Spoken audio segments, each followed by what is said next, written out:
State Representative Talarico, thank you for taking the time. Thanks for having me. Why are Republicans so worried about this race?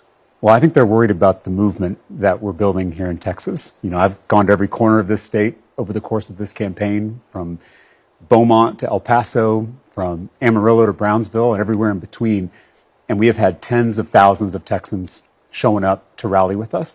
And I can't tell you the number of people who come up to me at the end of these events and whisper, "I'm not a Democrat," like they're in the witness protection program. I think we're reaching people who don't normally vote for Democratic candidates. We're also reaching a lot of first-time voters, the number of young people who have been showing up at our events, who have been signing up to volunteer and donate. It's unprecedented. And we saw that in the primary results when we had historic turnout in the Democratic primary, particularly among young people and first-time voters and crossover voters. So I think national Republicans see the momentum behind this movement, and they're worried we're going to win Texas in November. But no Democrat has won a Senate seat from Texas since before you were born. That's right. What is it about you that's different from all those other Democrats? What do you got that they didn't? Well, the first words out of my mouth when I launched this campaign were that the real fight in this country is not left versus right, it's top versus bottom. I don't think it matters whether you're a little more progressive, a little more conservative, whether you're a Democrat, an independent, or Republican, whether you're urban, suburban, rural, black, white, brown. We're all getting screwed. None of us can afford anything. None of us can get ahead no matter how hard we work.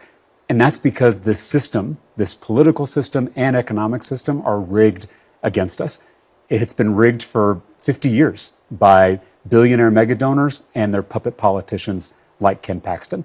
And so we're bringing people together across all those divisions: party, race, gender, religion, culture, all those things that divide us.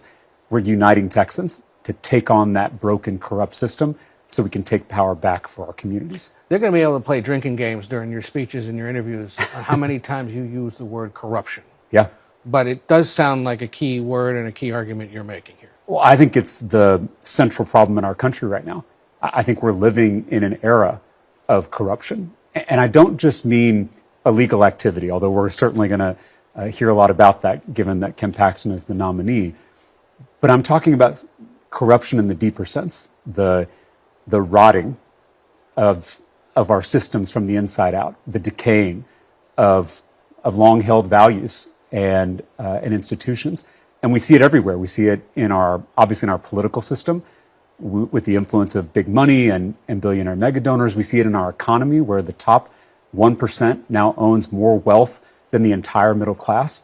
And we see it in our communities, where these algorithms for profit are pitting us against each other, dividing neighbor against neighbor. It's tearing at the very fabric of our communities. And so this campaign is really about taking on that corruption head on. And I think it's why so many people are flocking to this movement across the state, across the political spectrum.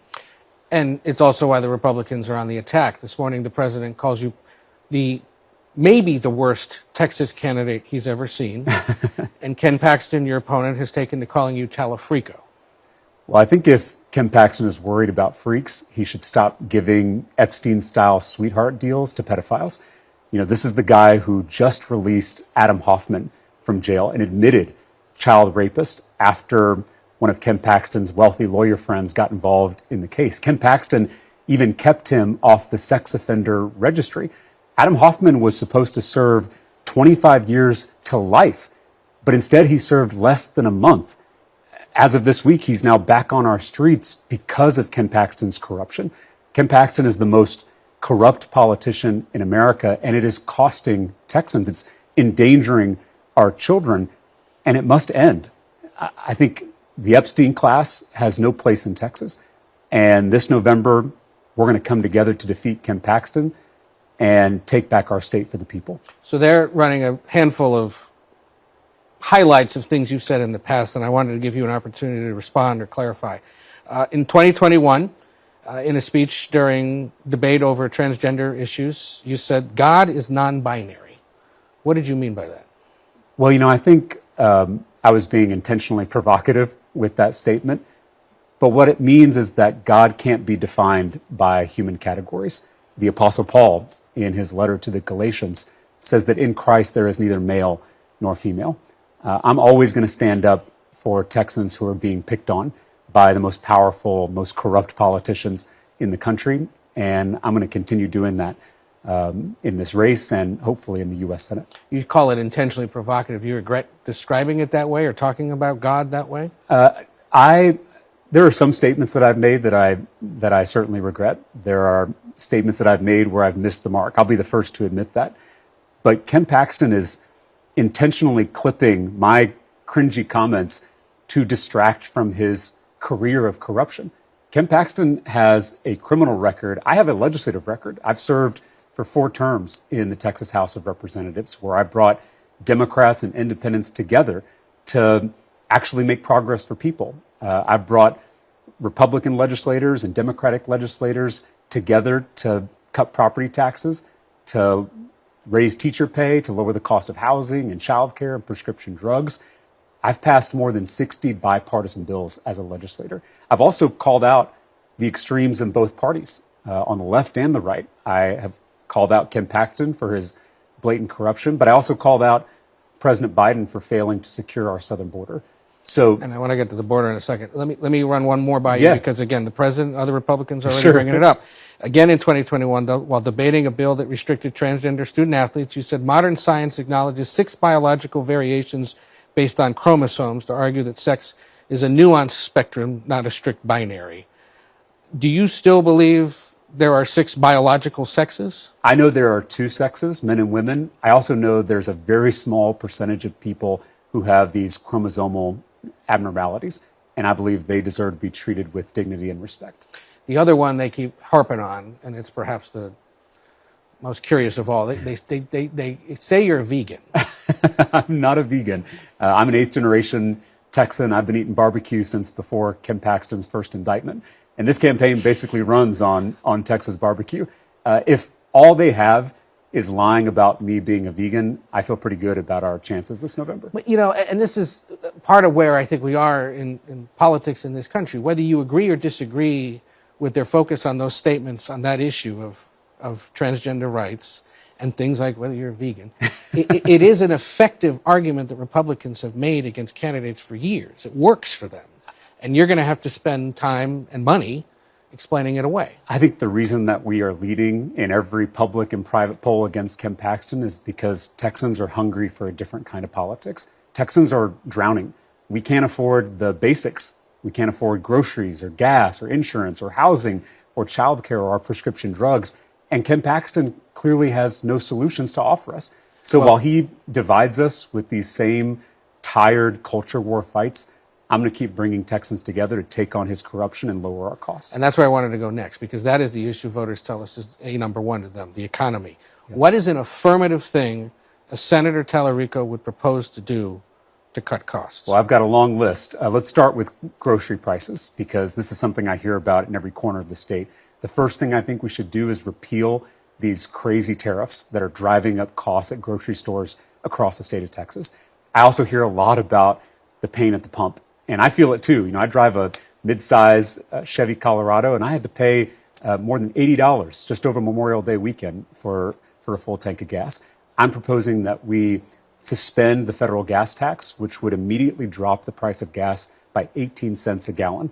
I'm also proposing that we suspend the federal diesel tax, because everything you buy is shipped by diesel. Right. And so because of this disastrous new war in Iran, diesel prices have shot through the roof, increasing the price of everything. And then, you know, I've done a lot of work in Texas around prescription drugs. I'm a type 1 diabetic who has struggled to afford my own insulin. The first time I was diagnosed when I was 28 years old, I paid $684 for my first 30-day supply of insulin. And a lot of Texans are struggling to afford the medicine that they need to live. And so I'm proposing that we cap the cost of more life-saving drugs, and we start a wholesale drug importation program from Canada where they pay half what we pay for the same prescription drugs. So those are 3 of you know, some of the most pressing priorities, but we could talk about the cost of housing, the cost of childcare, the cost of insurance. All of these things are conspiring to hold Texans back, and it is 50 years in the making. It's been 50 years of trickle-down economics, of billionaires and their puppet politicians like Ken Paxton rigging this economy against all of us, whether you're on the left or the right. And so it's why I say that the real fight is top versus bottom, because it's all of us who are getting screwed, who have to come together to defeat this corrupt system. One of the reasons prices have spiked is because of the war with Iran, Yes. which began literally the night before we last spoke to you, Yeah. back in early March. The Republican and the president's argument essentially boils down to it was worth it in the long term. So I ask you, because this is something senators are considering, are going to have to continue to consider, was it worth killing the Ayatollah if it means Iran doesn't get a nuclear weapon? You know, I'm a millennial. I was 12 years old when 9/11 happened. So I understand the importance of keeping this nation safe. As a millennial, I also saw how military disasters like the Iraq War robbed this nation of young lives, of billions of dollars, and of our moral standing around the world. I worry that this administration is making the exact same mistakes with this new war in Iran. And I think not only has it driven up gas prices, not only has it driven up the price of everything else because of diesel, but it has also made us less safe in the region and around the world. So this kind of reckless foreign policy, I think, has to end. We can support the democracy movement in Iran. We can prevent Iran from getting a nuclear weapon. Those should be top priorities for our foreign policy. But the way the administration has gone about conducting this war, I think it's been a disaster from top to bottom. One element of potentially stopping Iran from getting a nuclear weapon is the current U.S. military aid to Israel. Growing number of Democrats in the Senate, though, continue to vote against providing more military equipment to Israel. What would Senator Talarico do? Vote for or against more military equipment to Israel? You know, October 7th was the deadliest day for the Jewish people since the Holocaust. And Israel has a right to defend its people. But Benjamin Netanyahu does not have the right to wage war against civilians. He doesn't have the right to restrict aid, bomb civilian neighborhoods, or use collective punishment as tactics in that effort. And so it's why I've said that I would vote against offensive weapons to Israel. I do support funding for the Iron Dome because I don't want to punish Israelis for the decisions that their leaders make. But I think this death and destruction in Gaza requires a response from our government, given that it's our taxpayer dollars funding the bombs that are being used to kill civilians. There are some Democrats who call what the Israeli government has done in Gaza genocide. Do you go that far? I'm focused on how we end this death and this destruction. There are charges being brought in the international legal system, and that process should play itself out. And I'm not going to play lawyer here on TV. But as a senator, my job is to take action. It's to save lives, especially when our taxpayer dollars are being used to take the lives of innocent civilians on the other side of the world. The other unique and acute issue in this state is immigration. It's going to be the topic of debate among at least Senate Republicans in the next few months. Senator Cornyn goes back to an argument over whether or not to fully fund and increase funding for immigration and customs enforcement, customs and border protection. Yeah. I imagine you oppose what Republicans are proposing to do? I think we have to stop this secret police force of masked men in unmarked vehicles kidnapping our neighbors off our streets, killing American civilians and American citizens. I think we need to rebuild this agency so that it actually focuses on immigration and customs enforcement. I'm a border security Democrat. I understand the need to keep our border communities safe and to ensure we have a sane, orderly, comprehensively reformed immigration system. And that's exactly what I'm going to fight for in the U.S. Senate. We can secure our border, and we can make it easier for immigrants who want to live the American dream and make us richer and stronger to come here and contribute to our economy. Yeah, you talk about the idea that it's a front porch down there on the southern border, that there's a welcome mat out, but there's a lock on the door. Well, that comprehensive approach. That's right. And, we were talking earlier about Ken Paxton clipping comments that I've made, and he intentionally clips that comment to take out the part where I say we need a lock on the door. And that's because he doesn't want Texans to know that we can both secure our border and welcome hardworking immigrants who want to contribute to our communities and our economy. We can and must do both of those things. I'm tired of the false choices being presented in our politics. I'm tired of using these really critical, important issues as political weapons to beat up on each other. I want to solve problems. That's what I've done in the legislature. I brought Democrats and Republicans together to actually make real progress for Texans, to deliver for my constituents. And I think people are hungry for a senator who's going to do the same.